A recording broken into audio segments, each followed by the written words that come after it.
O momento que a gente tem da inteligência artificial hoje é o pior momento da AI daqui para frente. O que isso significa? Que ele só vai melhorar, não vai regredir. Você está hoje vivendo o pior dia da AI dos próximos anos. Esse mundo de vibe coding, né? Como a IA é muito boa em gerar código, você consegue criar sites, aplicativos web, interfaces, softwares, né? Usando IA conversacional ali, NLP. Você teve uma ideia maravilhosa, mas você simplesmente não fez análise de margem da sua empresa, não fez análise de caixa de emergência para sua empresa, fluxo de caixa. A chance de você quebrar é muito alta. Que era uma plataforma mais generalista, né?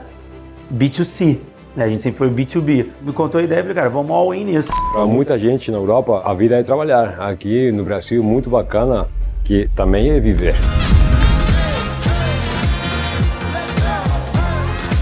Olá a todos, sejam bem-vindos ao terceiro episódio do Receita de Negócio, o seu podcast sobre empreendedorismo, gestão de empresas com uma pitada de gastronomia. Temos aqui hoje dois convidados muito especiais, começando pelo Ramon Palomo, que é engenheiro de controle e automação formado pela grandiosa Universidade Federal do Rio de Janeiro, com parte da formação na Universidade Técnica de Munique, na Alemanha. É sócio fundador da Pareto e da TES AI, CEO da Pareto e professor em MBA sobre inteligência artificial e dados. Trabalha com inteligência artificial, análise de dados e marketing digital há 14 anos. Então, seja muito bem-vindo. Muito obrigado, gente. Muito prazer mesmo estar aqui, poder compartilhar um pouco da história. E temos também Pepe Lopes, chefe executivo do restaurante Empório Pata Negra e consultor de gastronomia, espanhol de Madrid, é o novo responsável pelo restaurante espanhol no Ipiranga.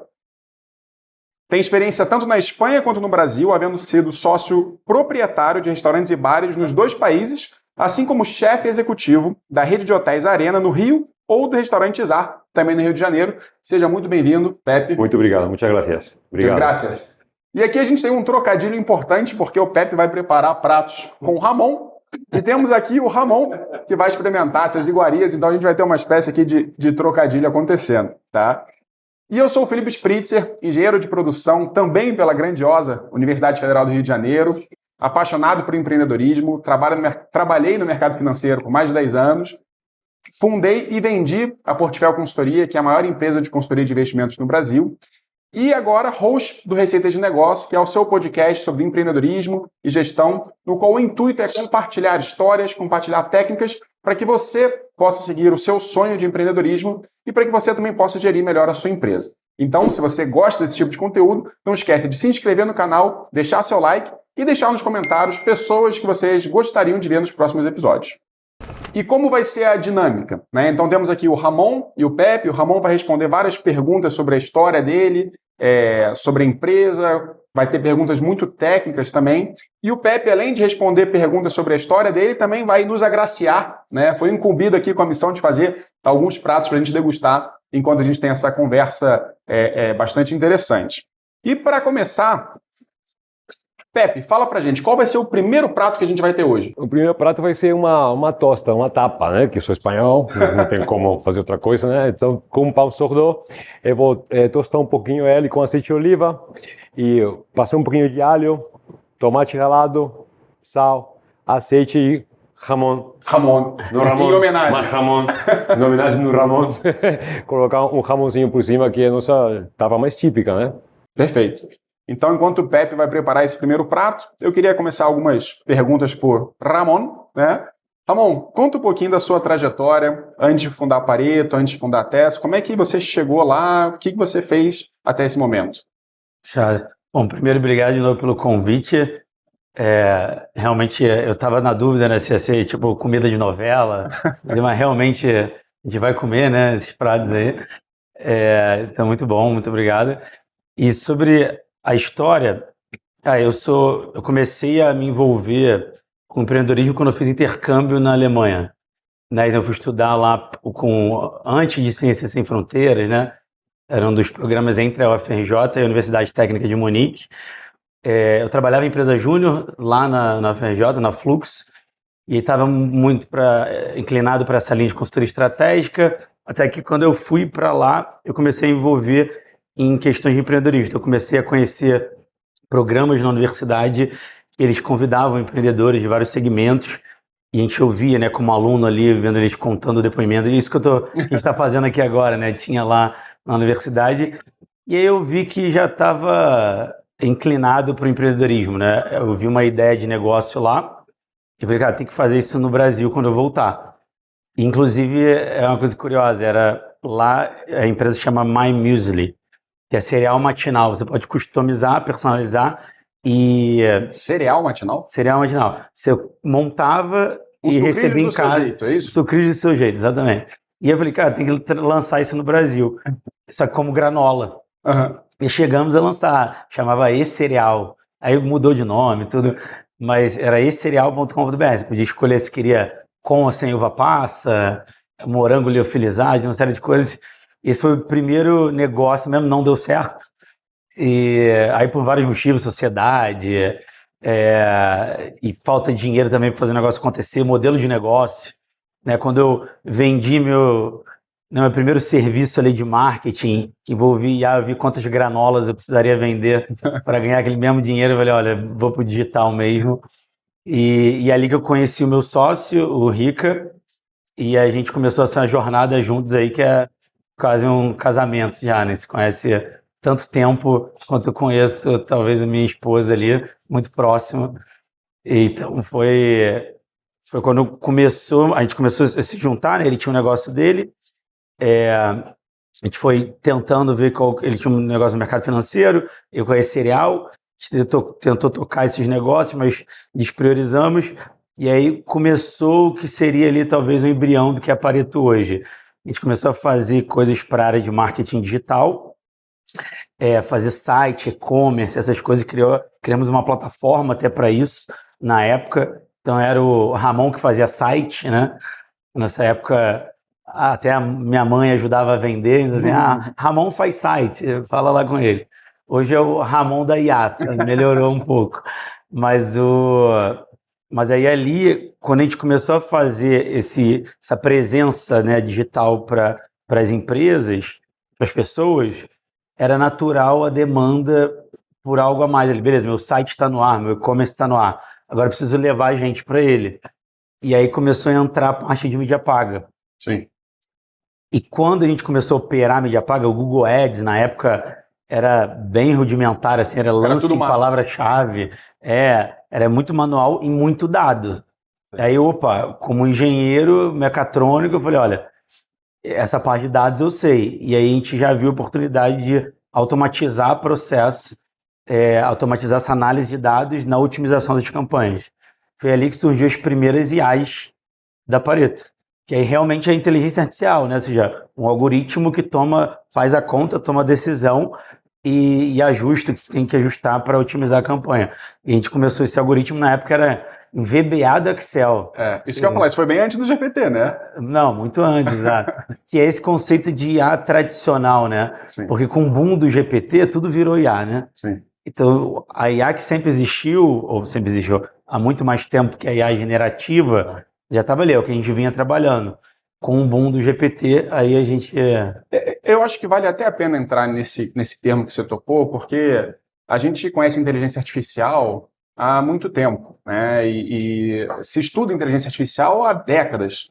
Só que tudo foi revolucionado através da IA generativa, que é o que a maioria das pessoas conhece através do chat GPT. Exatamente. Você consegue dar um toque dessa diferença? O que é a IA tradicional, vamos dizer assim, e a diferença para a IA generativa que a gente tem hoje? Assim, você consegue dar uma visão para o pessoal que está assistindo? Perfeito. Eu acho que a melhor forma é separar, assim, né? A IA tradicional versus a IA generativa, né? A IA tradicional, o que a gente está mais acostumado mesmo, que é aprendizado de máquinas, algoritmos que conseguem fazer cálculos super rebuscados muito melhor do que o ser humano, né? Então, incomparável já há muito tempo, né? Capacidade de processamento, de realizar cálculos e gerar uma análise, né? Coisa do tipo. E a IA generativa é a gente pensar essa capacidade que está no nome dela, né? De criar algo. Ou seja, ela gera um texto, né? Uma imagem, um vídeo que nunca foi criado antes. Então, através de uma entrada de texto, né? De um pedido, ela consegue criar algo. E não analisar algo em cima de uma base de dados, entendeu? Então, acho que essa é a grande diferença.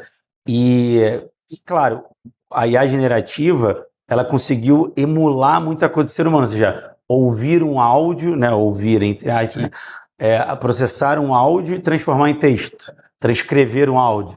Né? Ela analisar uma imagem, pega uma imagem e descreve aquela imagem, já analisa um arquivo em uma imagem e gera um texto também. Sim. E multimodal, que a gente fala, né? Texto para imagem, imagem para texto, imagem para vídeo. Todas as combinações já tem hoje, né? Sim. E aí isso encanta porque fica muito parecido com o ser humano, né? Você consegue, de texto para texto, que foi o que explodiu, a gente ter essa capacidade de conversar com a IA. E isso é muito bonito. Me encanta, até hoje me encanta. Não, e realmente representa um avanço muito grande, né? Mas eu acho que ainda algumas pessoas interpretam o GPT ou outras ferramentas de inteligência artificial como um ser humano e esquecem dessa parte que, na verdade, são milhões de decisões tomadas, né? Em que ele vai interpretando qual é a chance do que o que eu vou cuspir aqui de resposta tem a maior chance do usuário dar um like. Então, no fim das contas, ele está sempre procurando ali a melhor maneira, através de milhões de processos, como eu vou fazer o ser humano gostar da minha resposta.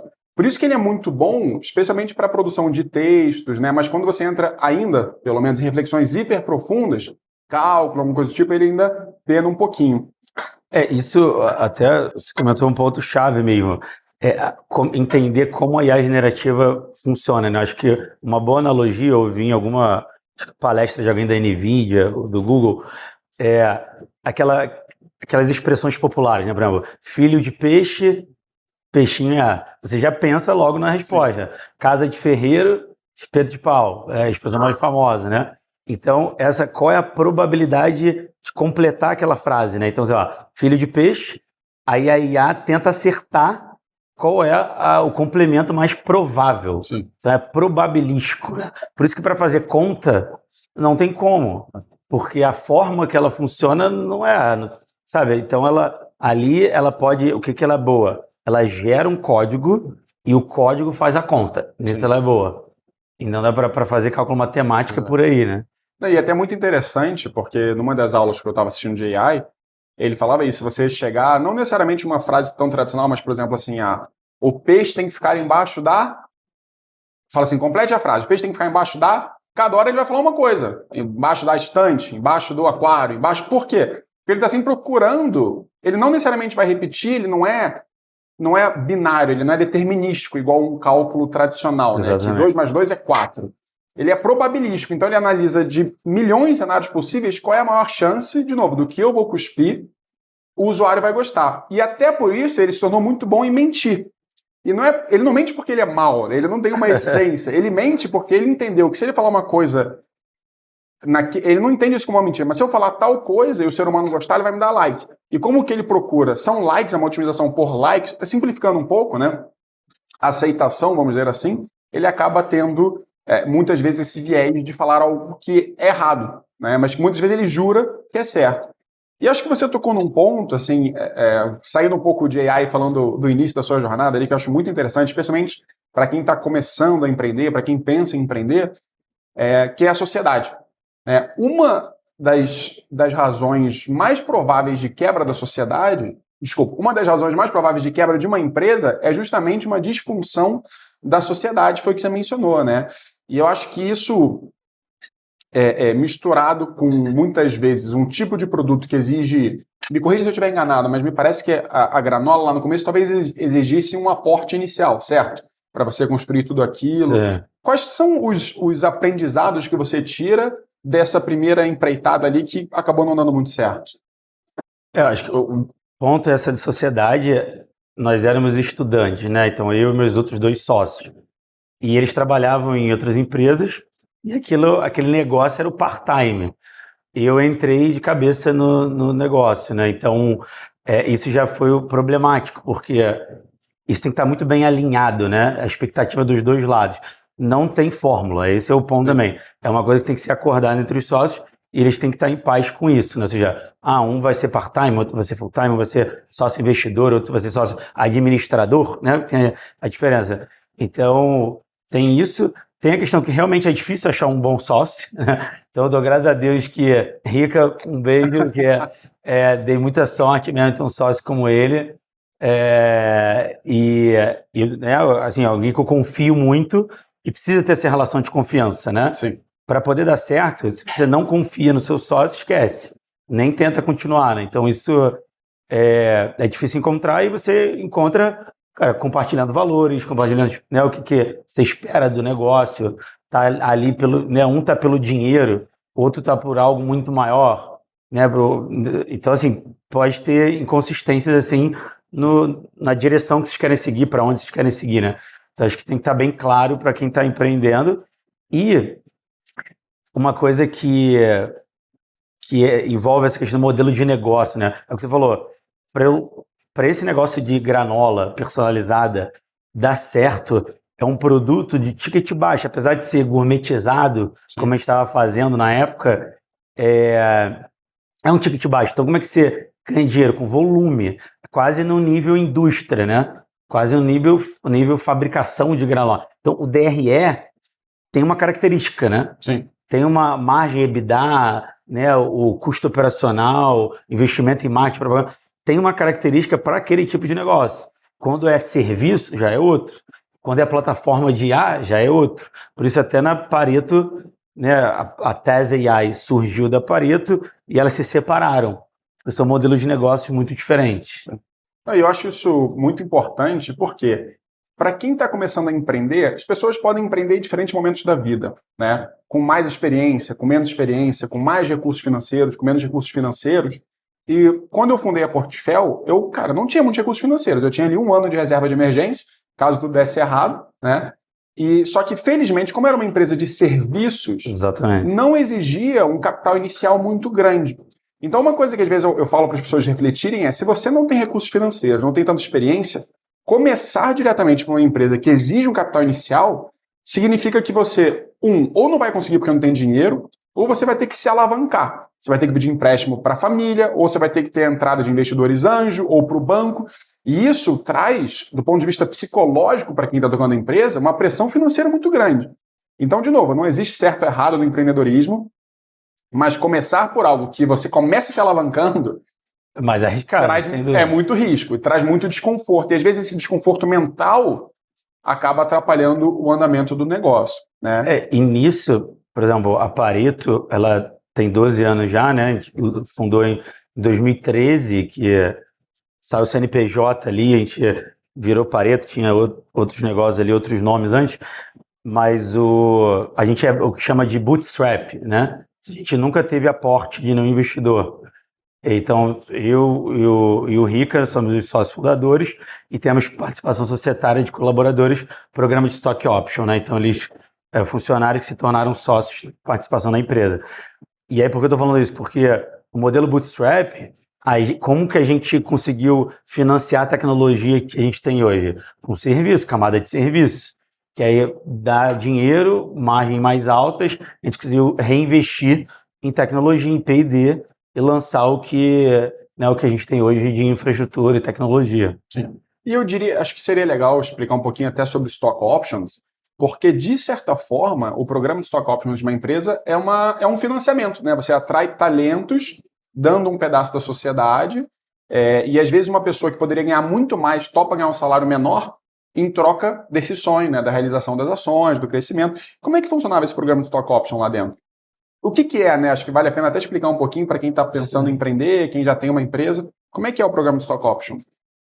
Acho que assim, o programa que a gente tem lá, de acordo com o desempenho do colaborador, né, e tem vários critérios, uma análise que a gente faz semestralmente, né, para cada um ali, e se ele está com desempenho acima da média, ele vai sendo reconhecido e pode ser convidado a se tornar sócio. Aí ele tem um período de cliffing, chama, né? De 1 ano ali, desde que ele assina o contrato, para depois ele começar a entrar no modelo de vesting, que é vestir as cotas, né? Qual ele tem direito. De acordo com o desempenho dele ao longo do tempo, ele pode adquirindo a possibilidade de vestir mais cotas, e adquirir mais cotas. Gabriel, por exemplo, que é seu amigo, ele é um dos que tem mais cota lá, porque ele é o nosso C-level e arrebenta, desempenho maravilhoso. Eu brinco até que ele é quase sócio fundador, né? Tá desde o início há muito tempo. Então, as pessoas que vão desempenhando bem, tem uma forma da pessoa crescer junto com esse olhar de sócio mesmo, porque é isso, foi assim que, né, se a gente explodir a boca do balão ali e fazer um IPO ou um M&A muito grande, eles podem ficar muito ricos com essas cotas, entendeu? Sim.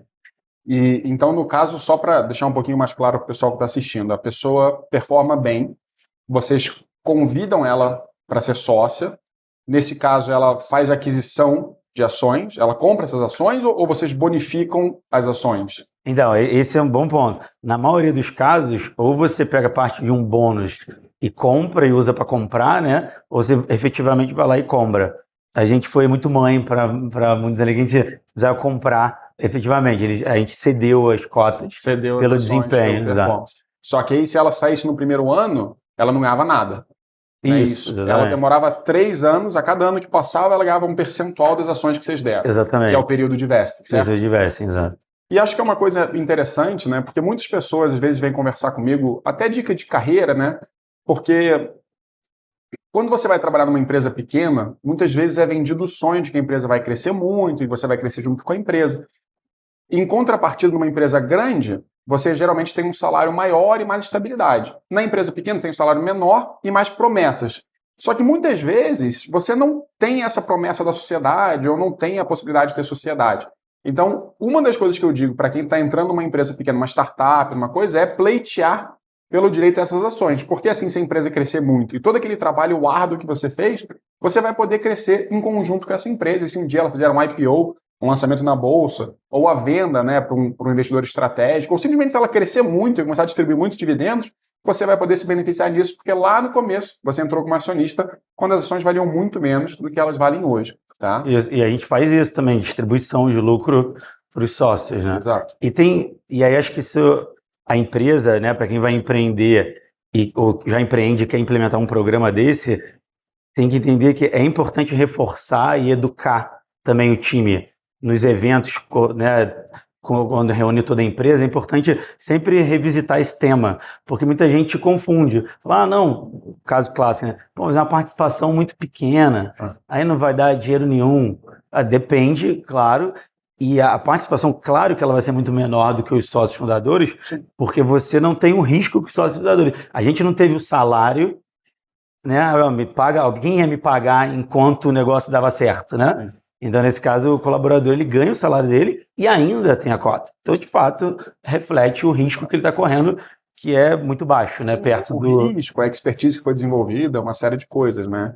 Exato. E, Pepe, como é que a gente está no primeiro prato? Pronto. Pronto? Então, vamos lá, vamos empratar o primeiro prato? Vamos. O Pepe deu a sugestão, na verdade foi minha sugestão, né? Da gente tomar um vinho enquanto a gente degusta esse Ramon. Como sugestão, eu pensei em pegar aqui, ó. Cadê? Um vinho argentino. Eu estava sem um espanhol hoje, então peço desculpas. Tem um espanhol aqui. Tem um espanhol aqui. E esse vinho é conhecido como Malbec, né? Malbec argentino. Ele é muito legal porque ele conta um pouco da história de como a uva veio parar aqui no Brasil. E aqui no desenho da garrafa, ele fala sobre cada uma das etapas, né? Então, a criação da uva na Europa, como é que ela veio com as embarcações para a América do Sul, o período que você teve, que teve uma peste que dizimou praticamente essa uva lá na Europa e depois como ela começou a ser aproveitada aqui na Argentina. Então, o Malbec ele tem uma história super legal. Óbvio que quem trabalha com isso vai saber explicar muito melhor do que eu, mas esse é um vinho super saboroso e tem uma embalagem super legal contando a história também.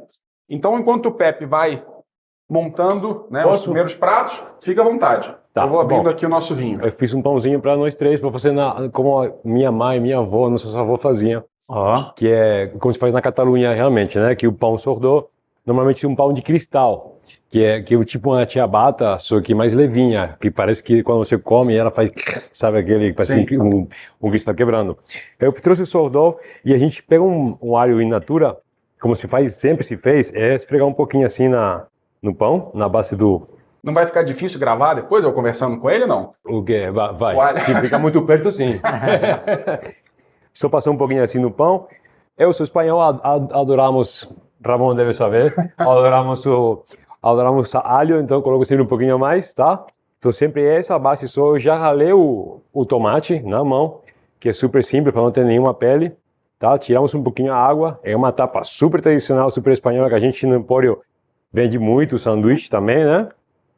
De pantumaca, o nome dela é pantumaca com jamón, né? Que é catalão, eu sou de Madrid, mas entendo um pouquinho de catalão.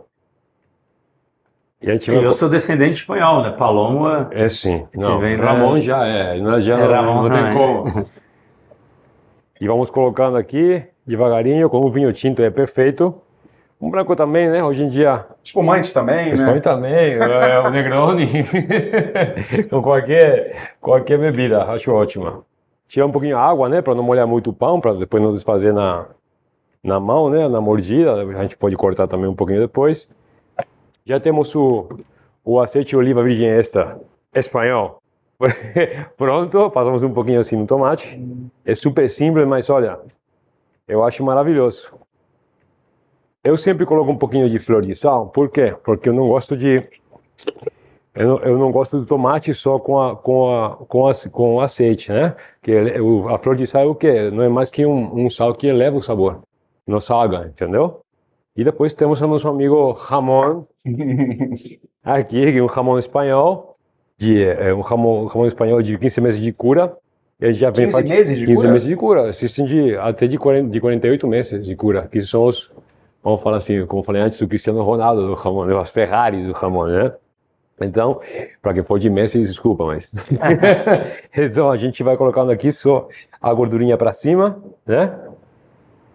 Como pode ver a fatia... Tem esse cuidado, a gordura para não cima. sabia também, A gordurinha para cima, porque além de ficar mais bonito, tá? Conseguimos fazer melhor a flor. Tem pessoas que colocam queso manchego é um queijo também de denominação de origem, né? Espanhola, de Castilha, que é perto da capital, de Madrid, que é maravilhoso, que rala, mas para mim perde o sabor do jamón, né?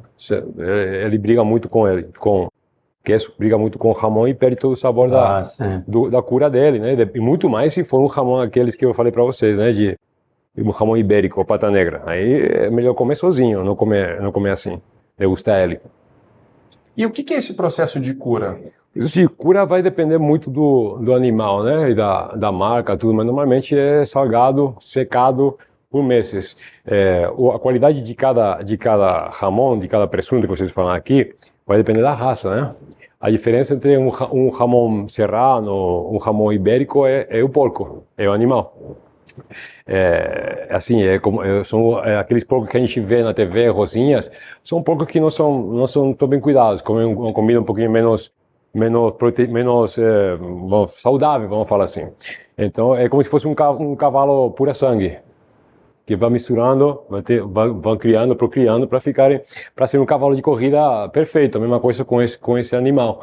Vai depender muito. Tem o bellota também, que começou belota, que é um tipo de noz que cai da árvore, que só come isso. Eles só comem isso? Só come isso. E o que acontece? Só come isso, quer dizer, só come isso.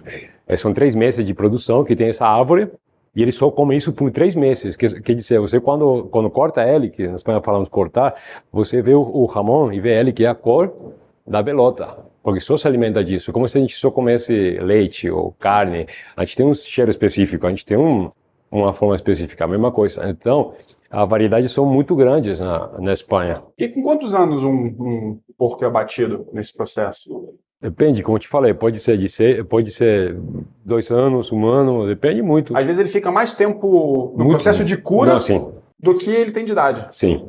Além do mais, o porco é abatido até para leitãozinho, que também se come lá. Tem a paleta, que é a parte da frente, o jamón é a parte de trás, né? Que é a parte mais a partir das costas. Então depende muito também da empresa, do que você quer fazer com ele, né? Bom, vamos experimentar? Vamos, claro. Vou cortar no meio, né? Tá. Porque tá grandinha. Só pegar o abridor aqui.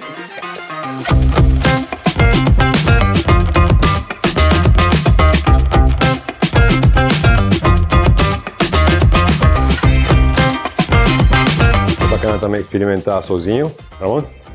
Opa! É bom também, né? Saber como ele é. Solteiro.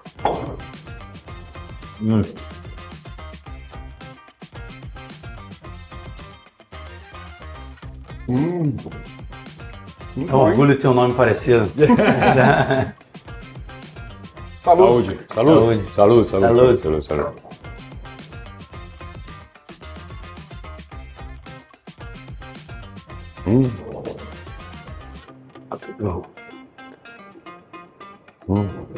Bom, hein?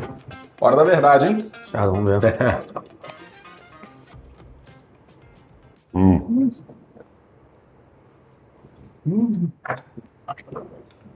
Sou suspeito, né? Mas Esse toque do não- alho, absurdo. deu pra sentir.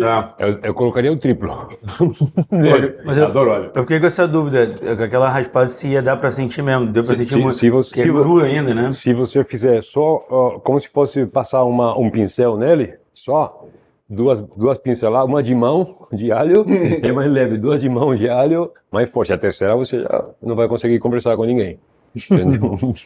Não, achei sensacional. É bom. Esse é o nosso café da manhã. Na Espanha, a gente desce, pega um café, um suco de laranja e um pão de tomate com jamão. Então, Se você tivesse isso todo dia, você ia tomar café da manhã, tá vendo? Ia almoçar café da manhã. É, e tem muito na baguete também, né? Aquele sanduíche. o pão você escolhe, mas quanto mais crocante, mais natural, melhor fica, né? Então, Pepe, conta pra gente sua história. Minha história é bom. Eu tô aqui há 22 anos. Eu tenho 47, então eu vim bastante novo. Achei né? que você tinha vindo com 5 anos. Não, eu vim com. Eu peguei só agora, sou muito gringo ainda. Perdão, aqui tá ótimo. Então, eu vim faz 22 anos, eu vim para uma semana de carnaval, sozinho. Eu vim Completamente em São sozinho? Paulo, em São Paulo. Eu tava lá na Espanha, tinha um bar, uma balada, novinho, já tinha comprado meu apartamento, tudo, só que trabalhei tanto, dos 18 aos 24, eu falei, preciso sair daqui, conhecer o mundo também, sou muito novo para ficar trabalhando tanto, ok, tá bacana, mas preciso conhecer coisas, né, e pessoas e culturas. E aí entrei naquela internet antiga, né? Estamos falando 22 anos atrás. O Google, né? Mal é mal o começo do Google, né? Sim, sabe aqueles, como se fala quando ia aqueles negócios de internet na rua, aquelas lojas? Lan House? Lan House. Lan Lan House. House, né? É. Que velho sou, pelo amor de Deus. Eu ia na Lan House e coloquei, era janeiro. É janeiro, e é frio na Europa pra caramba. Coloquei festas mundo, fevereiro, apareceu o quê? Carnaval. Falei, pronto. Aí cliquei, apareceu Escola de Samba Vai, e cliquei na Vai, comprei a passagem e vim pra cá uma semana. Você veio pra São Paulo. Pra Curioso, São Paulo, né? porque apareceu primeiro a Vai, Só campeã. errou. Geralmente o cidade. pessoal vai pra Salvador ou Rio, né? Mas eu era muito, né? Eu só Ah. queria sair daqui, não me pesquisei nada. Era campeã no ano anterior. Então eu cliquei e falei, bom, bacana, campeão eu vou. Entendeu? Eu cheguei uma quinta-feira, daqui em São Paulo, saí para Vila Madalena, bebi um pouco, voltei para o hotel. Eu tinha um hotel lá na Paulista, do lado da Vai, da escola de samba, né? Aí perguntei para a menina, como eu faço para ir na Vai? Como posso fazer? Não falo nada português. Eu desci lá, comprei a fantasia, levei para o hotel, peguei o metrô, fui até a estação de metrô lá do lado do São Paulo, peguei um táxi, assim, uma loucura, porque imagina, um gringo, sem falar nada, com um monte de penas, assim, com um shortinho branco, um chinelo. Ali entrei lá e a Vai, a campeã do ano anterior, sempre começa primeira, né, no desfile. Aí entrei lá, comecei a tocar a bateria, um cara enorme, não sei o que me falou, me pegou, me colocou lá dentro, e falou, não, essa fantasia sua é nossa. Colocou lá dentro, tocou a bateria, não lembro mais nada, não lembro do desfile.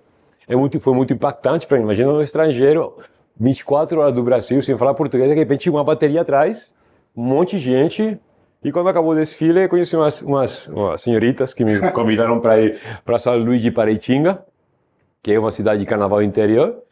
Aí fiquei 5 dias, fiquei 6, 7, perdi o voo, de volta. Fiquei 2 semanas, 3, 4, e estou há 22 anos aqui, cara.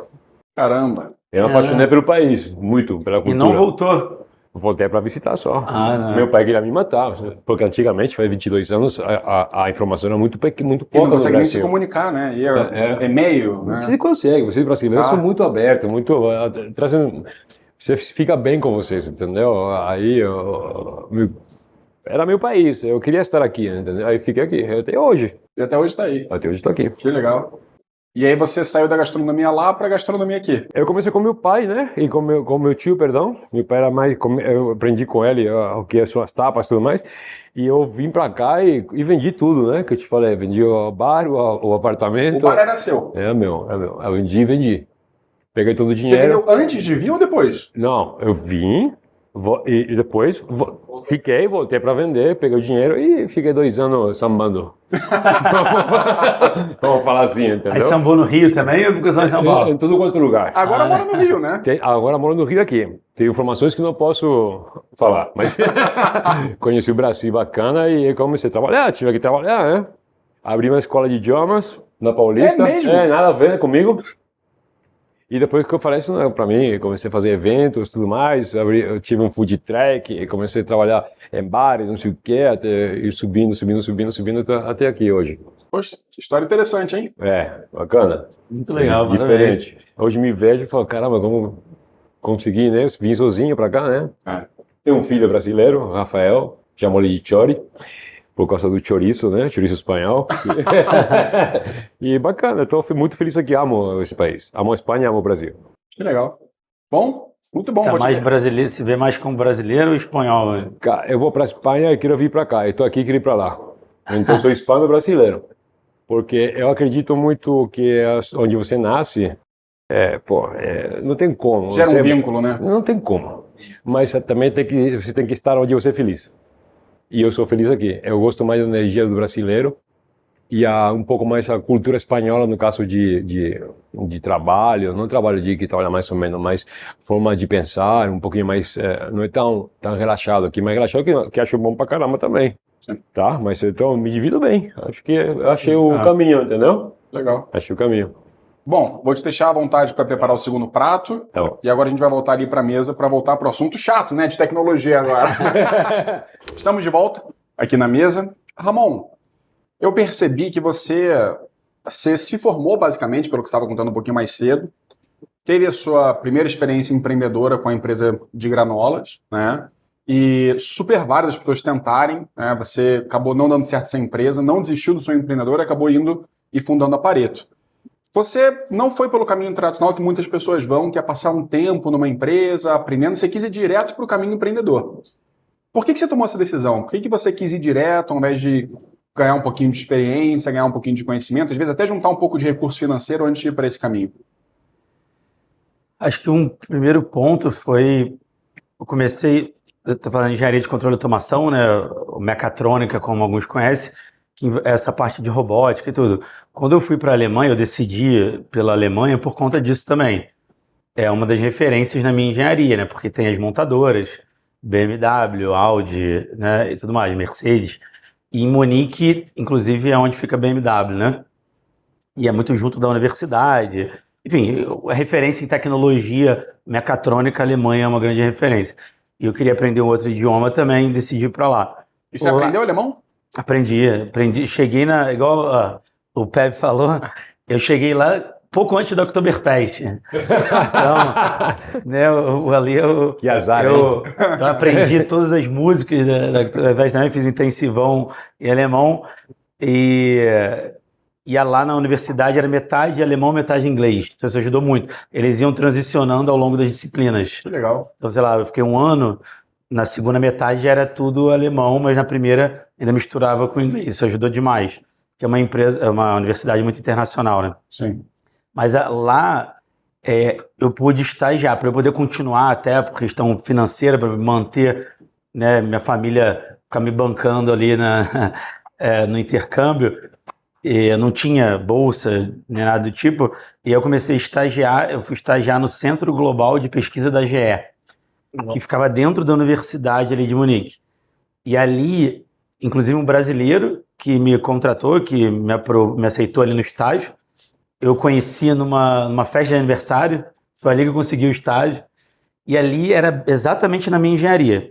Era um projeto que eles estavam fazendo, um estudo que já fazia 10 anos, para fabricar turbina, a hélice da turbina eólica para a GE, para competir com a Siemens na época na Europa. Lá na Alemanha, né? Na Alemanha, em turbina eólica, assim, né? Então, era a hélice, imprimia a hélice em fibra de carbono.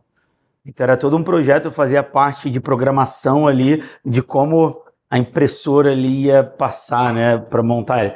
Era muito técnico, um projeto de pesquisa há muitos anos, e ali eu fiquei dentro daquela caverna, assim, trabalhando na minha engenharia. Eu falei, nossa, não, né, vi para o meu chefe brasileiro, cara, esse é o meu futuro ali como engenheiro mecatrônico. E acho que a Veia Empreendedora já estava envolvido nesses projetos, nesses programas que eu falei lá da universidade. Eu falei, cara, não é para mim. Quando até eu voltei, necessidade de ganhar dinheiro, eu comecei a estagiar no mercado financeiro. Gostava muito de números, de dados, essa parte de mercado financeiro. Estagiei por um período e aí depois já quis tocar um negócio Você estagiou em que área do mercado? num fundo de investimento. Ficava ali em Ipanema e eram 2 sócios. E aí eu lembro que eu vi meu chefe uma vez estava em crise. Eles chegaram a ser muito famosos até na mídia por conta do desempenho do fundo. E aí depois estava engringolando ali, eu vi meu sócio batendo com a régua na própria cabeça dentro da sala. Eu falei, cara, essa galera aqui tá... O mercado financeiro tem seus bônus e seus ônus, né? É um negócio estranho. Aí, enfim, o rápido estágio era por necessidade ali. Até por segurança física. Vai que essa régua cai em mim. Era de análise fundamentalista e tudo. Foi muito bom, aprendi Você muito. falou, eu comecei a pensar em alguns nomes já, mas não vou falar nada aqui, não. Cara, eu aprendi muito mesmo, Sim. porque sobre o negócio, né? Analisar DRE, você olhar balanço, ver tudo da empresa, entender a história que ela está contando ali, né? Sim. E coisas escondidas.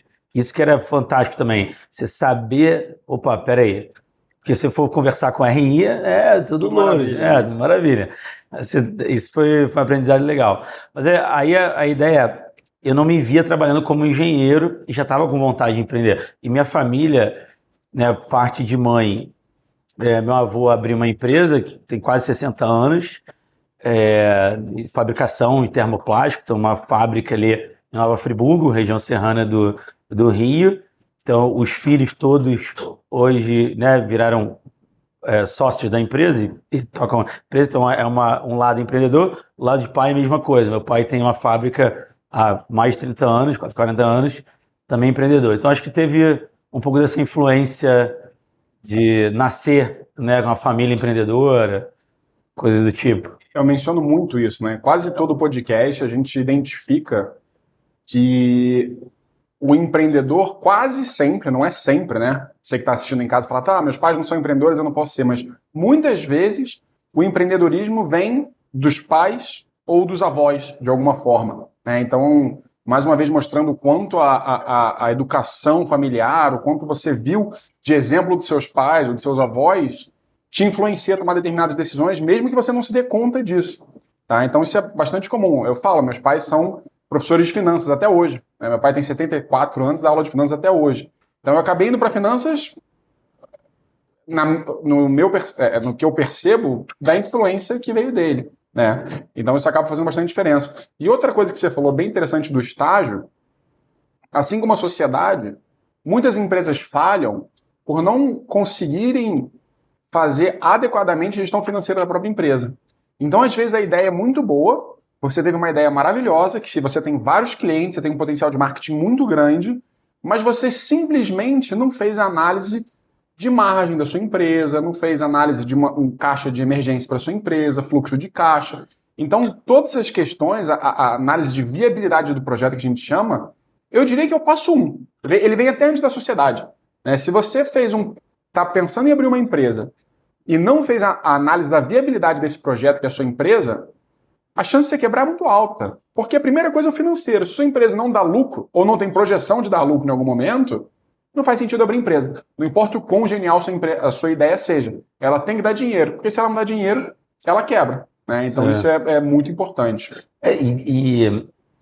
Mas, de modo geral, assim, ganhar dinheiro não é muito difícil. Você consegue até ganhar dinheiro por um período, mas criar uma empresa, empreender, tocar um negócio é outra história. Por isso que precisa de planejamento financeiro, né? Porque você tem uma habilidade, você pode vendê-la, né? Então você pode fazer dinheiro com isso. Hoje em dia é a mesma coisa. Um monte de gente fazendo dinheiro com IA. e até nesse mundo vibe coding, né? É fácil criar um produto, as pessoas confundem. Acham que criar um software, criar uma aplicação, criar uma IA é a mesma coisa que criar uma empresa. Pronto, criei um app e agora está tudo resolvido. Sim. Não, igual lá atrás. Fiz um site e a pessoa depois quer dizer, opa, realmente preciso levar pessoas para o meu site, né? Senão eu não vendo. Então, aí tem distribuição, tem marketing, vendas, financeira. Sociedade financeira. Nossa, é uma empresa. É isso, não parte é? legal, impostos.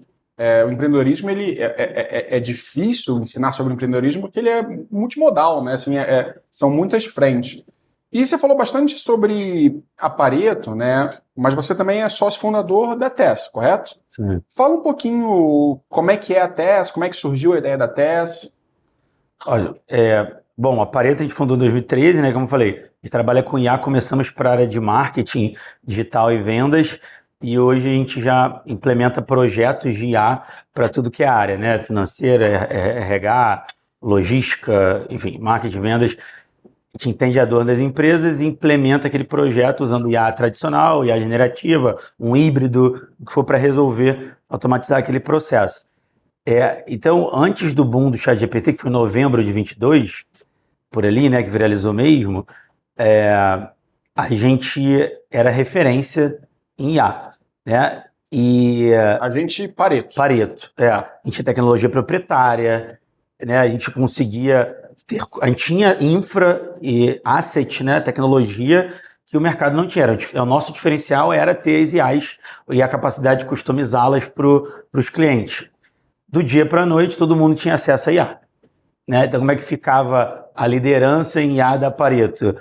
E aí eu falo, graças a Deus, eu tenho um bom sócio, que ele né, visionário sempre ali, 6 meses depois que o GPT viralizou, ele teve a ideia da TES. E ele me ligou, lembro, até naquelas pegadas de Endeavor, né? Endeavor tem um programa que fala Day One, né? Quando foi o Day One da sua empresa. Acho que esse aí tenha sido o segundo Day One, ou talvez o Day One da TES, né? E ligou da ideia, que era uma plataforma mais generalista, né? B2C. A gente sempre foi B2B, atendendo, vendendo para empresas. Ali, a TES, a ideia é que você possa, né, você tem assinatura, a partir de R$50 por mês, você consegue ter o acesso à plataforma e usar igual você usa o ChatGPT. A vantagem é que é um agregador, você tem várias IAs no mesmo local e recursos voltados para potencializar essas IAs todas juntas. Né? Então, depois eu vou falar um pouco mais disso, mas ali, enfim, ele me contou a ideia e falei, cara, vamos all in nisso. E a gente deixou a TES incubada na Pareto. Já a gente fez ela crescer financiada pelo dinheiro dos sócios. Né? Que a gente botaria em caixa até, ou no bolso dos sócios, a gente reinvestiu para fazer a TES crescer por um tempo ali. E então ela virou, ela foi crescendo ali dentro, ela se tornou o que a gente fala de spin-off, né? Ou seja, é uma empresa que nasce dentro de outra empresa e depois separa. Hoje a gente separou as duas empresas. Então a Pareto continua implementando projetos de IA, customizados e tudo, e a gente usa a TES ou não quando precisa, né? Claro, em muitos casos a TES é muito vantajosa, a gente usa a TES sem dúvida, mas a gente fica até mais agnóstico como implementadora de IA. E a TES cresceu tanto que teve que seguir com as próprias pernas como um SaaS, né? Ou seja, um software as a service ali, onde as pessoas pagam um plano, uma assinatura e podem usar. Então foi um pouco desse... Deixa eu sumarizar para ver se entendi e ficar claro para todo mundo também.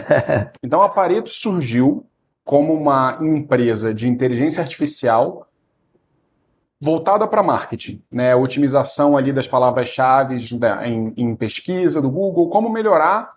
De certa forma, a solução que a Pareto trazia era como conseguir vender melhor através da internet. De certa forma era isso, né? Como vocês usavam muito inteligência artificial, vocês fundaram em determinado momento a TES, que é uma empresa agora não focada em marketing, mas um agregador de vários tipos de inteligência artificial através de uma plataforma só. Isso. Em que você acessa essa plataforma e através dela você consegue ter várias plataformas já existentes no mercado. É mais ou menos isso? Isso. E aí vem dos recursos, né? Porque agora a gente fala que a gente está na era agêntica, né? Você não só interagir diretamente de forma conversacional com a IA, mas você criar agentes e também permitir que esses agentes realizem tarefas, né? Essas IAs realizem tarefas para você, criar um relatório, alterar algo em alguma plataforma, no CRM, né? Enfim. Responder o cliente diretamente. Enviar um e-mail, né? Aquela IA que promete que vai enviar o e-mail e nunca envia, então dá para fazer ela enviar, é possível, de verdade. Ela não, né, não deixar de mentir. Então aí tem vários outros recursos que a gente está evoluindo ali sempre com a plataforma. E a Pareto, aí é um ponto legal, a gente qual foi a consequência disso, né? Hoje, como eu falei, esse mundo de vibe coding, né? Hoje, como a IA é muito boa em gerar código, você consegue criar sites, aplicativos web, interfaces, softwares, né? Usando IA de forma conversacional ali, NLP. Então é muito mais fácil. Só que isso, ou seja, é tão fácil que você fazer isso não é um diferencial. Você não se torna uma referência em IA por fazer um site com IA, ou usar um Lovable, outras plataformas, Bolt, né? O Google agora lançou uma muito forte. Então, a beleza foi que o nosso timing ali com a Tess foi bom, porque a gente quer que a Pareto continue sendo a referência em IA. E a gente lançou uma plataforma que é um sucesso no Brasil e está indo para o mundo cada vez mais forte. Aí sim, lembra, não é só criar um app, Sim. É você fazer um negócio todo por trás. E a gente conseguiu fazer. Então acho que ali a gente sustenta com isso, com a Tess, né? Por mais que seja independente, a Pareto é a criadora da Tess, faz parte do grupo, né? Então a gente se sustenta como referência em IA por conta disso. E aí Não, com isso Tess que a gente você vai para o mundo. falou faz muito sentido, né? Cada vez mais criar coisas que antes exigiam um conhecimento muito específico, muito operacional, se torna menos valoroso e mais commodity. Como exemplo, o Google tem uma plataforma chamada Gemini, né? Sim. Dentro do Gemini, eu consegui em algumas horas escrever um código sem programar, né? Eu tinha conhecimento de programação, mas não é meu forte, mas sem programar, só no vibe coding, né? Que você só vai falando o que você quer que a plataforma faça. Eu consegui montar um jogo do zero ao fim, em algumas horas, que era um jogo de arco e flecha. Era um jogo bem simples, né? Porque eu só queria experimentar a plataforma. Que você pega e vai lançando sem estourar os balões. E aí vai passando de fase, entra furacão. Então, assim, em algumas horas, eu fiquei algumas horas me divertindo nisso, né? Meio coisa de nerd, né? Ficar final de semana programando um jogo. Mas eu vi, cara, tá muito fácil. E era um jogo em 2D. Eles também estavam avançando muito em jogo 3D. Então, parece que a gente está caminhando para um lugar em que cada vez mais skills, alguns determinados skills, programação era o trabalho do futuro. E, de repente, você tem algo que muda completamente isso. Agora, o programador talvez não precise ser mais tão técnico assim, não vai precisar de tantos. Outras pessoas estão falando que talvez você precise de mais. Porque quando você tem uma coisa que barateia, as pessoas usam mais e não menos, né? Então, a gente está tendo uma mudança muito rápida de vários paradigmas, de gestão de empresa, ferramentas de tecnologia. E você, como CEO de uma empresa de tecnologia, de inteligência artificial, como é que é seu dia a dia? Como é que você lida com isso? Como é que você lida com tantas novidades? Como é que você consegue fazer tudo isso e ainda continuar saudável física e mentalmente, né? Olha, a velocidade, como eu falei, como a gente já está no mundo da IA há um tempo, quando veio esse boom da IA generativa, a velocidade é absurdamente maior mesmo, assim, não é... a gente vê isso no mercado, mas no dia a dia mesmo, é isso, Nano Banana pegando o Google, né? A gente estava até agora no evento do Google. O Nano Banana e o VO3, né? A Nano Banana para gerar imagem ali, o VO3 para gerar vídeo, tem uma história dentro do mundo de IA generativa, né? A gente já vive ali, tem um antes e depois de Nano Banana, VO3 e Seedream, porque mudou muito o jogo. Então, qual é o ponto? A qualquer momento pode vir e virar, né? Talvez quando esse episódio estiver sendo publicado aqui já tenha coisas disruptivas. Então, a gente como empresa, a gente tem que, eu falei, o time ali da Tess, maravilhoso. Isso aí a gente tem que estar sempre atento, tendo um olhar de como a gente pode se defender, né? Onde que a gente vai evoluir para que o próprio Google, a Meta, né, o OpenAI, Claude, enfim, esses big players não engulam o nosso negócio do dia para a noite. Sim. Então, realmente, o desafiador tem um risco muito grande, né? E por isso que, no caso Tess até, né? A gente não sabe o que vai ser o futuro, se vai ter um big player que vai dominar, ou se vai ser plataformas nichadas, se cada um vai ter a sua, a gente não sabe. São tudo hipóteses. E aí, no caso da Pareto, onde eu fico até mais seguro, porque o especialista ele não deixa de existir, né? Como você falou, se você sabe, esse evento que a gente estava sobre audiovisual, as pessoas que sabem pedir para IA têm um resultado muito melhor.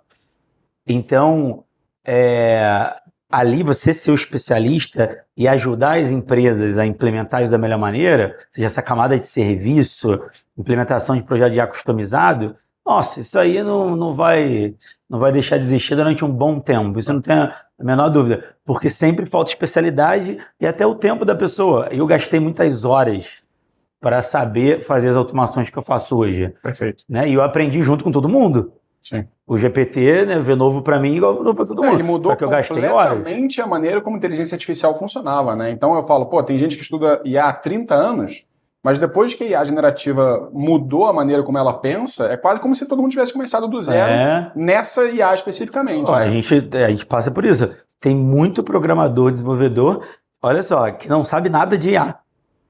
Entendeu? Ele sabe programar, mas ele não sabe fazer engenharia de prompt, fazer instruções, usar os modelos, comparar modelo, enfim, criar esses workflows para automatizar processo com IA generativa, né?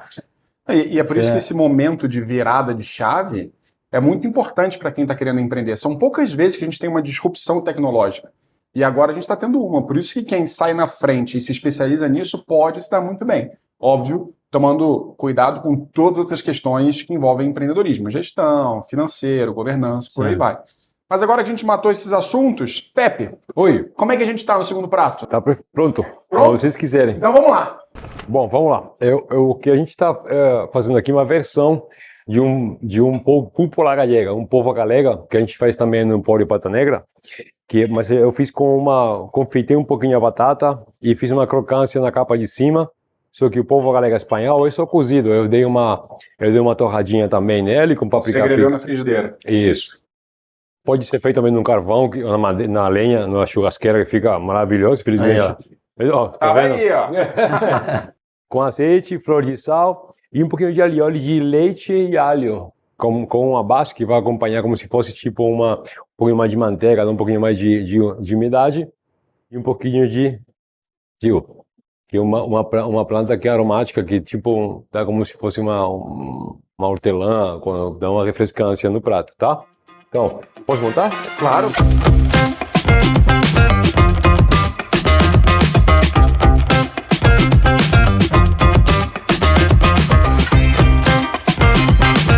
O Brasil, mas como aumenta e baixa tudo, imposto, o preço de tudo, tomate hoje R$2, amanhã 15, por quê? E agora, como faço o prato? Como que aconteceu? Entendeu? É muito complicado. Então, para a gente também é difícil. Essa era uma pergunta até que eu ia te fazer, né? Como é que você vê essa diferença de trabalhar na Espanha e no Brasil? Eu imagino que tem essa questão de imposto, de cultura. Como é que você vê tudo isso? Olha, aqui é mais leve o trabalho, não quer dizer que seja pior, nada, tá? É mais leve, outra forma de pensar no que significa para muita gente na Europa, a vida é trabalhar. Aqui no Brasil, muito bacana, que também é viver. Sim. Entendeu? Quando eu cheguei aqui foi muito impactante, né? Porque imagina, uma balada, um bar, trabalho, de repente tem uma frase que tem meu subchefe, que eu gosto muito dele, Marcão, chamo ele de Marcão, ele fala, chefe, vai dar certo. É uma coisa que na Espanha não existe. Isso de vai dar certo, não. E se você fala para um espanhol que chegou agora, vai dar certo, mas vai dar certo como? Entendeu? Que passos a gente vai dar para dar certo? Aqui vai dar certo. Mas como? Quando? Confia. Mas em qual caminho que a gente segue? Para nós é assim, eu já me acostumei. Quando fala que vai dar, quando o brasileiro fala que vai dar certo, que fala, confia, vamos trabalhar, entendeu? Mas no começo foi um choque cultural enorme. Então a diferença aqui é grande, só que na Espanha, meu país também não é mole. A gente tem uns horários no verão que entra às 8 da manhã e sai às 2 da tarde. Quando eu fui... Siesta, né? Siesta. E depois fiesta. e a gente entra às 9 da manhã, toma café, trabalha um pouquinho, vai tomar lá embaixo do bar um shopping, uma tortilha de batata, volta, trabalha, vai almoçar 1 hora, 1 hora e meia, toma um café, volta, trabalha e vai embora às 5h30. Então não é tanto assim, mas a exigência de entrega é muito grande. Sim. Você pode fazer, mas me entrega. Entendeu? Não meu ramo você não tem como sair tomar um shopping, entendeu? Mas escritórios, tudo mais, que eu acho até bacana, né? Se você entregar seu trabalho, por que não? Mas quando eu fui para Málaga lá e tentar expandir, eu cheguei bem num mês que é, como eu entendo também, é muito calor. Muito, muito. E até restaurante, ou seja, na alta temporada, Sim. passava em restaurante, tava, estamos de férias por um mês. Porque Só ia voltar depois. Eu falei, ué, você tá numa cidade turística. sim. Você fecha seu restaurante na alta temporada? Por isso eu falo que a forma de pensar é diferente. Quando eu vejo algum espanhol falando, que não se trabalha, eu falo, calma aí, na Espanha também a gente precisa de dar um pouquinho mais, entendeu? Entregar um pouquinho mais também, porque é o que você falou. Temporada alta, você está de férias, porque normalmente férias, né? A gente tem de direitos trabalhistas, tem muitos, não sou contra, acho bom, tá? Que acho importantíssimo. E o proprietário também gosta de descansar. Eu vou me matar a trabalhar, mas o mês é meu. Sim. Não interessa, entendeu? Aqui tem quem é proprietário, quem é proprietário, dono, empresário, aqui no Brasil é muito eu vou trabalhar. Isso sim, isso é verdade. Eu admiro pra caramba. Empresário que vai fundo, não fica falando, Eu acho que tem um pouco desse 880, né? Exatamente. A pessoa que só trabalha e a pessoa que quer muito curtir, né? Exatamente, que tem muito empresário também, que me perdoem, que só quer curtir, entendeu? E eu falo, não, eu sou o dono, não vai dar certo. E muito menos, imagina então, meu ramo. Tem que estar sempre atento, sempre vendo o aumento de custo de tudo, porque entendeu? imagino que você lide muito com custo de importação, né? Sim, o que acontece? A gente também tem Ramon que aqui brasileiro que é muito bom, tá? Não é ibérico, porque não pode, até porque claro, é denominação não é de da origem. Ibéria, né? Mas o produto brasileiro é muito bom. Acho que deveria ser melhor trabalhado, eu primeiro. Aqui tem tudo. Você taca meu pai fala, taca uma pedra no chão e cresce uma montanha. Meu pai quando veio aqui se surpreendeu. Eu acho que tem muito produto bom aqui, que deveria ser explorado pra caramba. O Brasil é impressionante. E assim, a gente sofre com importação. Azeite de oliva espanhol, ramon espanhol, chouriço espanhol, anchova espanhola, espanhol. Vamos experimentar? Vamos, eu fiz só duas, tá? Que dá para nós três, acredito eu, tá?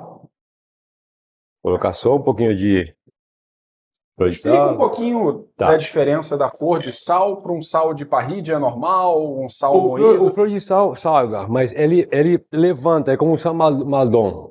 Quando você tem uma comida e você não quer colocar falta um pouquinho de sal. Se colocar sal Maldon, você não vai errar, porque o sal flor de sal, ele vai levantar muito o sabor da comida. Sim. Tá? Então, como o sal fino, né, refinado, eu prefiro trabalhar sempre. A textura é diferente, a composição química pode até ser a mesma, né? Mas a maneira como o grão, né, é feito ali, a granularidade muda muito. Né? Sim. Não tem nada melhor que um moedor, porque o sal realmente refinado é super, é bacana para trabalhar. Imagina a gente que é quilos e quilos e quilos e litros de tudo, sal. Eu finalizo tudo com flor de sal, eu dou um ponto em todos os pratos, um ponto menos de sal, para eu dar aquele toque. Sim, com flor de sal, sabor, né? que é muito mais saboroso, entendeu? Não fica aquela queimação depois na língua. Vamos experimentar? Por gentileza. Aqui, ó. Nossa. Você quer pegar uma colherzinha com ele? Como é que é? Colherzinha Não, ou pode mão? pegar, eu com a mão. Agora Na Espanha é tudo mão. então tá bom, tem que fazer igual. Quer bolar na pinha aqui? Acho uma bacana. Cuidado. Opa. Tá difícil de pegar com a mão.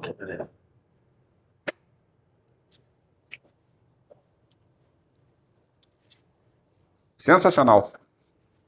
Tem o Gil depois, me dá uma quebrada aquela de clorofila, né? De planta, que fica bacana também. A maionese é muito boa. Esse aqui Esse é o de- páprica picante. Desculpa. Aqui tem páprica picante doce, em espanhol. Aceite de oliva e óleo de leite e alho lá embaixo. Que eu acho que fica bem bacana. Com esse vinho também ficou perfeito. Sempre bom, né? Acho que esse vinho muito bom. Tá ficando bom com tudo. Pepe, Sim. vou te deixar à vontade para produzir o terceiro ok. prato. Perfeito. A gente vai voltar um pouquinho para a mesa e a gente volta para finalizar aqui comendo mais alguma coisinha.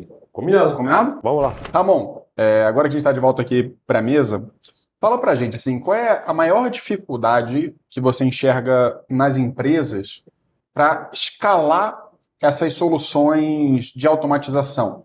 né? Então, assim, muito se fala sobre inteligência artificial, muito se fala sobre como melhorar processos, mas a gente ainda vê muitas empresas grandes penando para dar escala, porque às vezes tem uma IA que resolve um problema pequeno, ou um funcionário sozinho vai lá e resolve alguma coisa com IA, mas como é que a gente pode efetivamente dar escala para isso? Ótimo. Assim, isso com Pareto e Tess fica bem claro, né, pra gente lá. Você tem a produtividade que o profissional ganha ao usar IA no dia a dia. Realmente dá para usar IA para tudo, né? Tudo que você quiser. Você pode pedir ajuda do gêniozinho que está logo ali, acesso da sua mão via áudio, via texto, como você quiser, né? Então, a produtividade do profissional aumenta absurdamente. Quem usa sabe, né? Tanto de velocidade, mas para mim mais importante ainda de qualidade. Isso é uma coisa. Só que a produtividade do profissional é difícil você mensurar mais diretamente. E eu tô falando como especialista em análise de dados, né? Claro que há um impacto. Se todo mundo está muito mais produtivo na empresa, a empresa tende a melhorar. Mas isso não é tão mensurável assim, sendo rígido, né? Você tem que tentar calcular o ROI daquilo. Então, quando você vai implementar algo na empresa, cara, a pessoa jurídica, ela tem que aumentar a receita ou reduzir custo. Esse é o objetivo da IA, né? Ela tem que melhorar algum processo ali e trazer valor financeiro para ela. E aí, nesse caso, que o buraco é muito mais embaixo, porque você tem uma empresa que já tem um processo acontecendo ali, você tem que entender bem a dor, mapear o processo como ele é hoje, depois ver onde você vai encaixar a IA, que tipo de IA, como que você vai encaixar, para depois botar a IA para rodar, né, testar para caramba, fazer uma demonstração, uma prova de conceito, né, uma POC, como o pessoal chama, é uma coisa. Botar em produção é outra. Então, quando você vai fazer isso, ou seja, implementar um projeto de IA, projeto de tecnologia, de automação, não mudou nada com o boom do ChatGPT, entendeu? Continua sendo a mesma coisa. Então você precisa saber implementar na empresa. E é isso que as pessoas esquecem, acho que a confusão, né?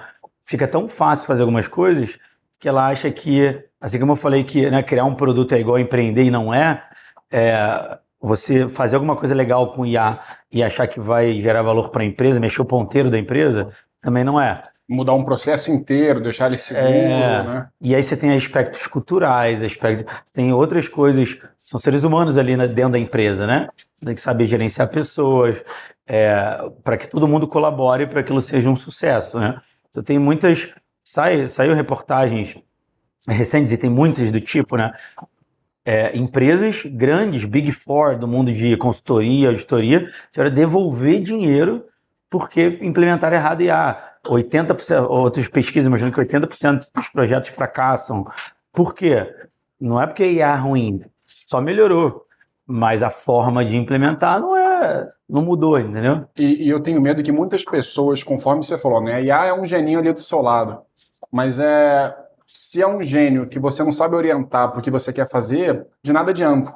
Então, às vezes, você delega tudo para aquele gênio, que é muito gênio em algumas áreas, mas em outras não. Na verdade, ele é muito ruim em outras áreas. E se você demanda tudo para ele e fala assim, resolve isso, a chance de não dar certo é muito alta. Então, às vezes, você tem que entender onde melhor vai se encaixar os palpites da inteligência artificial e onde vai ser melhor ter um humano.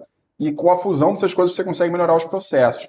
E hoje você vê como um empecilho para a automatização de muita coisa a segurança na inteligência artificial, que a gente já viu casos problemáticos com o próprio GPT, né, de dar respostas que às vezes falham determinados requisitos de segurança, ou até dados que você imputou no passado, às vezes entram e vão para a base de dados para todos os clientes. Como é que você vê essa questão de segurança na IA?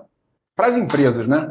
Para mim, continua sendo a falta de informação ali das pessoas, falta de conhecimento, e a maneira errada, a maneira de implementar, que pode ser muito errada. Então, nesse caso, para mim, nenhum deles é culpa da IA, né? Uma questão, um problema na IA.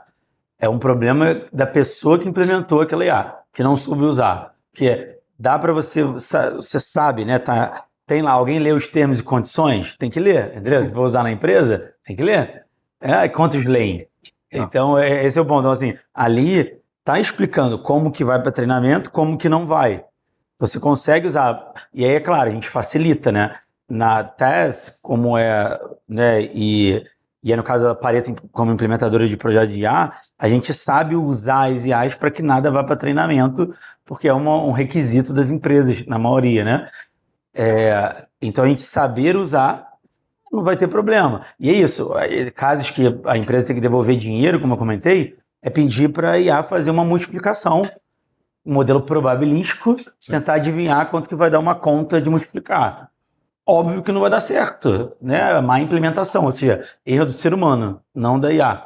É falta do especialista ali. Acho que ali, de novo, nesses casos, a segurança é muito importante, tem que ficar atento a isso, nas empresas que a gente atende, ali via Pareto, a gente aconselha ter no comitê de IA, algumas empresas maiores, né, implementam um comitê de IA, tem a parte de segurança e compliance, tem que ser discutido isso, tem que fazer parte do processo.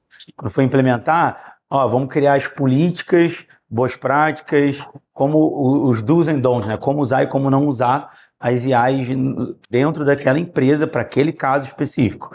E aí dali a gente também vai botar no processo retomar e verificar a questão de segurança. Ou seja, implementar com calma, paciência, entendendo que é um projeto, que não é mágica. Assim, a IA já é mágica pra caramba, não precisa fazer ela ser mais mágica, né? Não, você estava falando, no outro bloco, você falou sobre o Nano Banana, né, e o VO3 lá. É impressionante como é que avançou tanto na parte de imagem de vídeo que recentemente eu caí na questão da inteligência artificial. Eu sou super crítico, estudei sobre isso, muito raramente acontece uma coisa desse tipo, mas eu caí, achei que o vídeo, que era o vídeo de... Eu não sei, muitos devem ter visto já aquele vídeo do coelhinho pulando na cama elástica. Sabe, já viu que são vários coelhinhos pulando na cama elástica? Falei, olha que legal e tal, parecia muito real. Aí eu mandei pra Letícia, né, minha esposa, e ela falou, você sabe que isso é IA, né? Eu falei, putz, não acredito que eu tô espalhando desinformação por aí, né? Então... Mas não deixa de ser legal, né? Não, é divertido. Mas se fosse real, seria mais divertido, né? Então, o avanço, de fato, tem mostrado isso, assim, cara, um avanço exponencial e teve uma coisa que eu vi no curso de AI uma vez, que é o seguinte, o momento que a gente tem da inteligência artificial hoje é o pior momento da AI daqui para frente. O que isso significa? Que ele só vai melhorar, não vai regredir. Então, daqui para frente, você está hoje vivendo o pior dia da AI dos próximos anos. Então, isso é muito importante se pensar.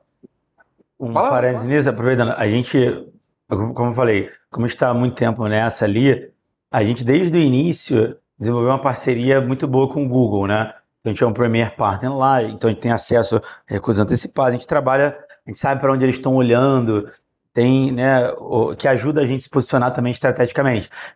Uma pergunta anterior que você fez, a gente fica muito de olho nisso, a gente se apoia em grandes players, está próximo deles para a gente também saber se direcionar. Pensa só, aqui a gente está falando posso dizer que é janeiro de... Janeiro. O episódio é janeiro de 26, vai. Janeiro de 26. Entre janeiro e fevereiro. Não, janeiro ou fevereiro de 26. Ou seja, nesse momento, o Google, né, ou seja, ele passou isso claramente para a gente, falou, olha, nesse momento a gente está investindo muito mais em infraestrutura. Ou seja, o reflexo do investimento, dos bilhões que eles estão investindo em chip, computador, né? Ou seja, para aumentar a capacidade de processamento para gerar os modelos, está acontecendo agora ainda. Ou seja, daqui a 2, 3 anos que a gente vai ver o que esse investimento de infra, que é colossal, sim, vai impactar na IA. Então, confirma o que você falou. O Google disse, gente, a gente está só começando a investir em infra para IA. Isso é o Google falando, meu. Então, assim, então tem que ser levado a sério. Vem um negócio lindo, na minha opinião, eu sou otimista, então, para mim é bonito que está por vir. Sim. E quando a gente fala dos próximos 5 anos, o que você tem de meta, de vontade para fazer, tanto com a Pareto, com a Tesla? Sei que você é o CEO da Pareto, mas como sócio também da Tesla. Sim. O que você enxerga nos próximos 5 anos para essas empresas? Para a Pareto, isso foi uma mudança estratégica importante para a gente.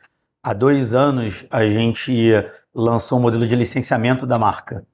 Então, hoje, você pode ter um escritório representar a marca Pareto, um escritório de implementação de projetos de IA.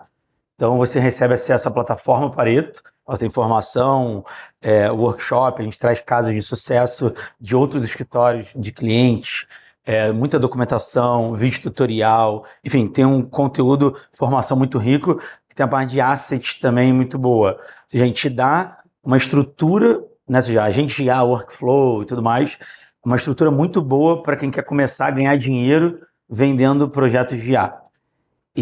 Então tem isso na plataforma, e ao representar a marca, como eu falei, a gente está sempre investindo para nós sermos a maior referência em IA, pelo menos no Brasil, e pensando até fora do Brasil. Então, a gente quer sustentar essa força da marca. Falando de empreendedorismo, né? Você falou, o canal aqui é para quem quer empreender ou quem já empreende e tudo mais.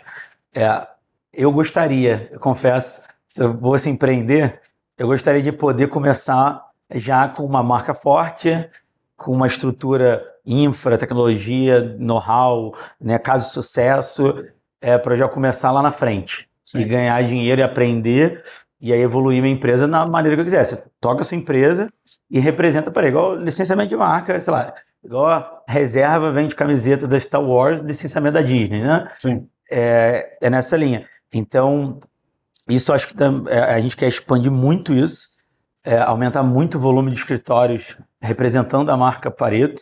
A gente quer dar toda a força, que sabem que isso vai aumentar ainda mais o reconhecimento da marca como referência em IA. Então, nosso maior investimento Pareto é em formar profissionais que saibam realmente implementar IA, botar em produção, não é fazer uma brincadeira de GPT, né? Assim, o GPT é maravilhoso, entendeu? Não é fazer algo que a empresa possa embarcar dentro do processo dela. Que efetivamente cria valor, né? Cria valor. Então, ali, a gente quer mostrar como faz isso, dar a infra pronta para isso, e crescer para dezenas, centenas de escritórios. E a gente tem essa responsabilidade até do mercado. A gente sabe, o Brasil, isso é uma coisa bem legal. Eu estava falando numa palestra que a gente deu lá no SPM. A gente, pela primeira vez, a gente está vivendo a revolução ao mesmo tempo no mundo inteiro. Então o brasileiro tem uma vantagem. O brasileiro tem uma vantagem muito grande, porque ele já é criativo pra caramba, isso aí IA, não vai barrar. E a gente tem acesso à tecnologia de ponta de mais alto nível no mundo. Então aqui a gente pode, se a galera aprender a implementar IA, a gente pode realmente sair na frente com, né, gerando valor para as empresas, automatizando com IA. Nossa, eu sou muito fã disso, aliás. Muito interessante que você falou. Eu nunca tinha parado para pensar que a revolução está acontecendo ao mesmo tempo em todos os lugares do mundo. Felizmente a internet permitiu muito isso, né? Mas antes até a própria internet não foi ao mesmo tempo. Você tinha servidores muito mais rápidos nos Estados Unidos, depois na Europa, né? E depois chegou no Brasil aquela internet de escada, então... E até barreira de idioma, né? Hoje não tem mais. Não tem mais, você escreve em qualquer coisa. Exato, isso é realmente muito interessante. E agora, para a gente finalizar a nossa discussão, ainda tem mais prato, tem mais perguntas para o Pepe, mas eu queria saber quais são as receitas do seu negócio. Mas antes de você responder, eu queria lembrar vocês de curtirem esse episódio, de comentarem, colocar sugestões, pessoas que vocês gostariam de ver no próximo episódio, de compartilhar com pessoas que se interessam por empreendedorismo, gestão de empresas e gastronomia, e lembrar para vocês ficarem até o final, que o Ramon falou para a gente que a gente vai ter um cupom especial. Então aguarda mais um pouquinho. Enquanto isso, Ramon, vamos lá. Quais são as receitas do seu negócio? Bom, receitas. Acho que uma coisa que a gente falou no início, quando eu vejo, né, ajuda esses escritórios, implementadores de IA a tocarem o negócio, né, não só saber botar um agente de IA no WhatsApp, por exemplo, é saber análise de DRE, essa parte de gestão financeira, mas principalmente análise de DRE no sentido de entender o que é o seu negócio, por exemplo. Explica o que é uma DRE, só porque às vezes algumas pessoas não estão familiarizadas, acho que vale a pena só explicar. Não, ótimo. Então, minha visão, sem ser do especialista da área financeira, tá? Como empreendedor. Eu gosto, por exemplo, é uma coisa que eu faço, e agora com IA é muito bom, que é pegar empresas da Bolsa listadas que têm os balanços, os demonstrativos de resultados publicados e analisar o desempenho dela, tentar achar benchmark, né? Ou seja, empresas grandes que estão lá na frente, faturam centenas de milhões ou bilhões, e eu ver se a Pareto, né, comparar a Pareto, o DRE da Pareto com o DRE dessas empresas. Então, o DRE, desde a receita, né, faturada ali, Aí tira impostos e vai descendo, custo operacional, lucro operacional, aí você tem custo de marketing, vendas, vai deduzindo todos os custos até chegar na margem de lucro, né? Então, nesse caso, você tem que saber que tipo de negócio é o seu. Por exemplo, uma indústria, aí a margem de lucro dela é 1%, porque ela fatura bilhões. E ali ela vai ganhar dinheiro. Ela uma lucra empresa na de escala, né? uma empresa de serviço, ela, por definição, ela tem que ter uma margem mais alta. Porque ela não é escalável igual um software, igual, né? Então, assim, aí você tem uma visão, existe uma faixa, pelo menos uma faixa de margem de lucro que você espera, né? Você pode se comparar até com franquia. Franquia até público, né? Acho que Sim. por obrigação, consegue, sei lá, franquia da Copenhague, você consegue ir lá e ver 30% de lucro, é um negócio. Enquanto você estiver no Simples, você tem impostos ali envolvidos. Assim, você tem que saber a foto da sua empresa na visão financeira, né? Quanto que eu devo investir em marketing e vendas? Quantos por cento do faturamento? Percentual. Quantos por cento do faturamento eu vou investir em P&D ou em custo operacional? Para que sobre dinheiro e seja um negócio saudável. Então, acho que as pessoas não fazem exercício, tanto do DRE no início, quanto de imaginar o destino do DRE, ou seja, qual é a foto final quando eu estiver faturando 10, 20, 50, 100 milhões. E isso até são as premissas para saber o quanto a sua empresa vale, partem do DRE projetado. Ou seja, quanto você vai ter de lucro no ano 0, no ano 1, 2, 3, 4, 5 e por aí vai. Para você saber o quanto sua empresa vale, teoricamente, tem várias metodologias, né? Mas a metodologia mais tradicional é pegar todos os lucros que você projeta ao longo do tempo e trazer para o ano 0, usando uma determinada taxa de desconto. É assim que o valuation muitas vezes é feito. Então, se você vai captar recursos, se você quer trazer novos sócios, você precisa ter minimamente a ideia do quanto a sua empresa vale, tá? E, inclusive, a gente mencionou aqui sobre franquias. Para quem está pensando em abrir uma franquia, que é uma forma de empreendimento, você tem o site da ABF, em que você entra e pode ver a informação de basicamente todas as franquias que existem. Qual é a margem de lucro, qual o tempo esperado de payback, ou seja, quando você vai começar a ganhar dinheiro de volta. Então, para quem está pensando em uma franquia, faz esse benchmark. Né? Você pesquisou uma, vê como é que são as outras e você vai ter uma visão mais clara de como abrir franquia, qual franquia você deve abrir e o que faz sentido para você naquele momento. E agora a gente finaliza o nosso bate-papo voltado aqui para a tecnologia e a gente vai para o nosso último prato. Pepe, como é que a gente está aí? Pronto. Momento certo. Então vamos lá, Certíssimo. empratar. Vamos lá. É um steak tartar com com avelã. Eu fiz um steak tartar, não é aquele tradicionalzão de aro. Eu levei para o espanhol que é a tapa, né? Que é a tapa. A tapa é petisco na mão, tá? Que eu gosto bastante, muito divertido, muito ecléptico, né? Dá para fazer tanta coisa com isso, né? Eu fiz um steak tartar com pickle de cebola roxa. Fiz também aqui com uma mostarda de trufa, leve, bem leve. Uma avelã ralada. Eu coloquei azeite de oliva, minha amada flor de sal e um pouquinho de alho também de alho, para levantar um pouquinho o sabor. E eu trouxe o queijo manchego, aquele que a gente comentava antes. Parece um grana padano, né? Parece, né? Porque é bem consistente, é salgadinho. Então, só vou passar se vocês quiserem, senão trufa com queijo fica bacana. Tá? Só um pouquinho aqui, que adoro Eu não gosto fazer de esse tipo de coisa, entendeu? Se tiver alergia, come com alergia e tudo. Lembra do Google, então. Tá? Só um pouquinho, tá bom? Fica bem bacana. Esse meu, vou comer também. E acho super, entre aspas, fácil, né? Porque você pega uma carne vermelha, uma carne que não tenha nervo nem gordura, você pica ela, o pickle de cebola é um pouquinho mais complicado. Coloca uma salsinha, um cebolete, sal, azeite, um pouquinho de mostarda de trufa, azeite de oliva, já tem em casa, é facinho fazer. Entendeu? Qual é a carne? Isso que eu ia perguntar. A carne, filé mignon. Você pega um filé mignon cru mesmo. Vá para filé mignon, esse tipo de coisa. Porque é mais limpo, né? Nós em restaurante, a gente tem cozinheiros que trabalham com isso, com produção. Então, qualquer tipo de carne que você entregar para ele vai te limpar perfeita. Em casa é diferente, né? Ainda está acostumado a limpar a carne, tirar o nervo, deixar tudo bonitinho, cortadinho, em cubinhos, padronizado, com alguma gramatura, é outra coisa. E muitas pessoas, né, têm esse preconceito com a carne mal passada ou até com carne crua, né, que é o que a gente está servindo. Como é que a gente sabe, assim, que é seguro comer esse tipo de carne? Explica um pouco pro pessoal. Olha, primeiro de tudo, quando você vai no restaurante ou qualquer lugar, você tem que confiando, senão você não vai para nenhum lugar. A refrigeração, né? No restaurante a gente trabalha muito importante além de, como falamos antes, da estética, da venda e tudo mais, com o cuidado dos produtos.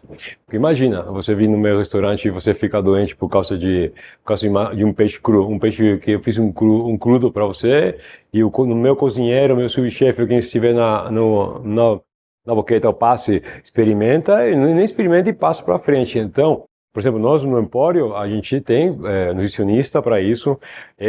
Meu trabalho também é esse, como chefe executivo, e tem um subchefe, tem um cozinheiro líder e tem auxiliar, então todos são responsáveis pela praça deles. Etiqueta, tempo de congelamento, tempo de resfriado, 3 dias, 2 dias, 1 semana, 3 meses, isso é importantíssimo. Depende muito do profissional, né? Como em tudo. Você Sim. pode ter um super, você falou antes aqui, né?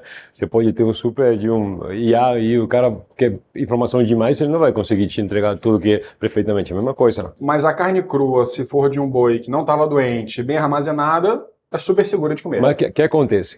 Sim, mas, por exemplo, para você fazer um stick tartar, um crudo, você tem que pegar essa carne e não pode ficar muito congelada, entendeu? Você não pode cortar e congelar, ela vai queimar, entendeu? É complicado, não é tão simples assim.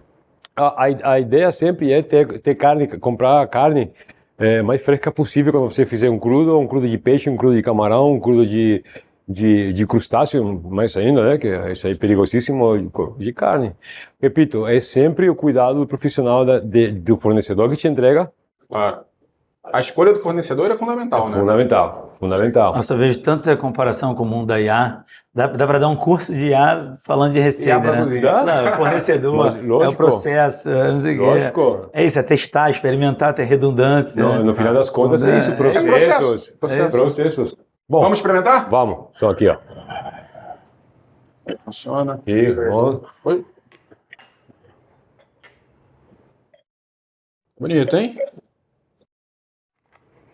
Se vocês gostarem de trufa, vão gostar. Cheirinho. Levinho, tá? Lá no final, a trufinha. O cheiro já estava excelente. E eu tava esperando vir um queijo também mesmo, né? Como assim? Do sabor? Não, na receita, né? Na outra não teve queijo nas antes. Falei, tem que ter um queijo. Né? Aqui, ó. É isso. Eu acho que vale a pena explicar para o pessoal que está assistindo em casa o que significa denominação de origem. Por exemplo, eu sou chefe paelleiro.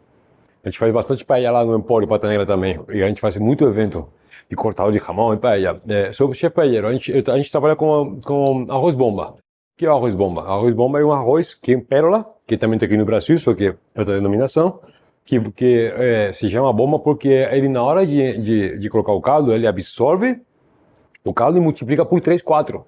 Depois você faz, enche, bomba, né? Tem também alguns que chamam dinamite, mas bomba. Essa denominação de origem é uma proteção que tem o governo espanhol, vou falar do meu país, tem o governo espanhol para nossos produtos, entendeu? Teve países aí, Estados Unidos, que queria comprar a denominação de origem e levar para os Estados Unidos e falar que é lá que é a uva, por exemplo. Não é. A denominação de origem é uma área protegida, um cultivo protegido, um formato de comida ou de cultivo protegido. Então, se levar a minha ovelha para Campo de Jordão e fizer queijo e chamar de manchego, você não pode fazer isso, porque é a nossa denominação, é o nosso produto, foi a criação nossa. Tem que ser produzido naquela região, sob determinadas regras, e qualquer ovelha lá também não vira manchego, tem que seguir determinado padrão. Sim, de cuidado, de alimentação, de raça, de tudo. Vamos falar assim, muito simples. Ele tem uma empresa e eu abro igual dele e coloco o mesmo nome dele, entendeu? Só que em outro país. Calma aí, entendeu? Não funciona assim, é a mesma coisa. A denominação de origem é a autenticidade, vamos resumir. Pepe, onde é que as pessoas podem encontrar você nas redes sociais? Meu chefe, underline Pepe Lopes, com Zé. Chefe, underline Pepe Lopes. Isso, com Zé, porque sou espanhol, não conhece, senão seria português, tá? E nosso restaurante, Empório Pata Negra, no Ipiranga, na Rua Bom Pastor, o 644. E, bom, a gente tem a primeira ramoneria do Brasil e da América Latina. A gente tem Primeira maestros... ramoneria da América Latina? É mesmo? Maestros cortadores de todos os tipos de jamón, desde o mais simples até a Ferrari e Lamborghini dos jamones. Tem o Alex, tem o Will, que cortam espetacularmente. Sou espanhol e olho para eles e eu estou querendo treinar com eles, eu sei cortar, mas não como eles. E, Ramon, onde é que podem te encontrar? O Instagram, o pessoal me chama de Ramon da Pareto, né? Então, Ramon da Pareto no YouTube, no Instagram, LinkedIn. Meu nome é Ramon Turler Palomo, então pode estar aí nos links complementares. Hoje a minha maior responsabilidade mesmo, meu maior compromisso é em formar bons implementadores de IA, né? Agent Builders, como a gente gosta de chamar. Então, na certificação que a gente tem no nosso curso, eu quero dar um link bem especial. Tá, então, só vai saber clicando no link. Então, A gente vai botar um QR Code aqui na tela. E desconto de verdade, é um benefício real, né? Então, bota lá que você vai ver. Quem quiser se tornar um especialista em implementação de IA, faz esse curso, é isso? Ou ter, né, dali, treinar pessoas da empresa para se tornarem implementadores nas suas empresas, né, onde elas trabalham ali. Então, enfim, quem quer implementar IA, de verdade, clica no link aí que vai se dar bem. Excelente. Pessoal, eu queria agradecer a todos vocês que ficaram até o final, assistiram tudo. Mais uma vez, se vocês puderem deixar seu like, compartilhar com quem se interessa pelo assunto e deixar nos comentários sugestões e até convidados que vocês gostariam de ver, por favor, façam isso. Eu agradeço demais vocês terem assistido até o final e até o próximo episódio. Obrigado, pessoal. Obrigado. Viu?